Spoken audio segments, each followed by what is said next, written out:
My name is Virgilio G. Roel, and I'm a World War II veteran. I think we were renting that for about $8 a month on the corner of San Eduardo and Garcia in Laredo, Texas.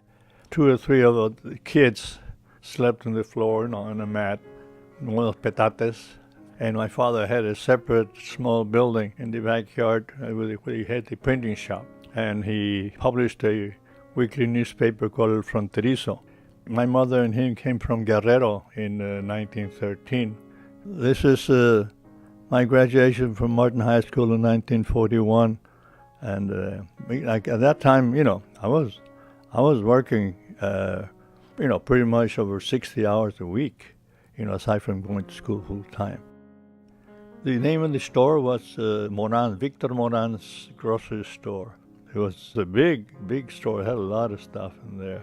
And sometimes when I used to go and deliver groceries in a wheelbarrow, sometimes it, didn't go too well when you had some eggs in your grocery orders and something happened. You might have some eggs flying on the street. After high school graduation, I was offered a job to apply for the FBI. And, I went to San Antonio and took the test, and I passed it. By the time I got back, I decided to, because my other friends were going to go into the Army, that I also would go into the Army. And I took the infantry training, and I went through the infiltration course, when you go crawling and they're firing machine guns on top of you, and you're ashamed to quit, especially it says, here's the little Mexicano quitting because he doesn't want to jump, but, they're not going to do that to me. But I used to have to speak for some of the people in the paratroopers that they discriminated against, sometimes Orientals and sometimes American Indians, and I used to come to their defense. The American GI Bill, which was called the Veterans Readjustment Act of 1944, was the greatest piece of legislation ever enacted by Congress, because it gave veterans like me a chance to go to university. So I came out of the Army in December 1945, and I went to UT Austin in February 1946, and I got my degree in 2.5 years, and I hitchhiked to Washington, D.C. to go to Georgetown Law School, and I got my degree there in 1952.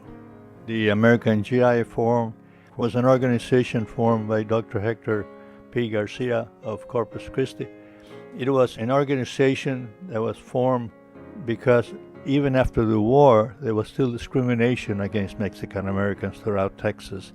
That also gave great impetus to not only education, but empowering people, knowing that getting together, that organizing, your voice was heard, more solidly than you spoke alone. From that eruption, from that revolution, you had, previously poor, humble Mexican Americans turned into lawyers and doctors and nurses and bankers. I have been an attorney in Texas and Washington since 1952, and I was appointed federal judge, by John Kennedy. I got a wire from the White House, saying that they wanted to meet me, and they offered me this position as being legal counsel and member of the Board of Appeals of the Post Office Department. And my time in the military was the greatest time of my life. I'm very proud, and I would do it, as many times as necessary.